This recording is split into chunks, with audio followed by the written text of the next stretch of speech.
माझं सोलापूर न्यूजमध्ये आपल्या सगळ्यांचं स्वागत। मुंबईहून हैदराबादकडे प्रवासी घेऊन भरधाव वेगात निघालेली आराम बस एका ट्रकवर पाठीमागून आदळून झालेल्या अपघातात एक जण जागीच ठार झाला। तसेच या अपघातामध्ये 4 जण गंभीर जखमी तर 11 जणांना किरकोळ जखम झाली आहे।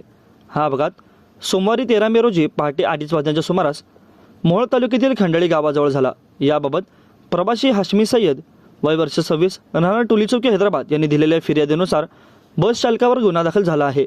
याबाबत पोलिसांनी दिलेल्या माहितीनुसार मुंबई येथून हैदराबादकडे निघालेली आराम बस MP09 DL 8091 ही 13 मे रोजी पहाटे 2:30 वाजण्याच्या सुमारास मोहोळ तालुक्यातील खंडाळी गावाजवळ आली असता समोर चाललेला ट्रक MS12 SF 5272ला पाठीमागून जोरात धडक दिली। या अपघातात जाबीर अन्सारी वय वर्ष 32 हा गंभीर जखमी होऊन जागीच मरण पावला, तर नेहा विजय कुमार वय वर्ष 27, सुहासिनी बिस्वाल वय वर्ष 27, पूजा भास्कर वय वर्ष 25 राहणार देगाव जिल्हा बुलढाणा, फीज फातिमा अबुल कसीम शेख वय वर्ष 32 राहणार मुंबई हे गंभीर जखमी झाले, तर अन्य प्रवासी किरकोळ जखमी झाले आहेत।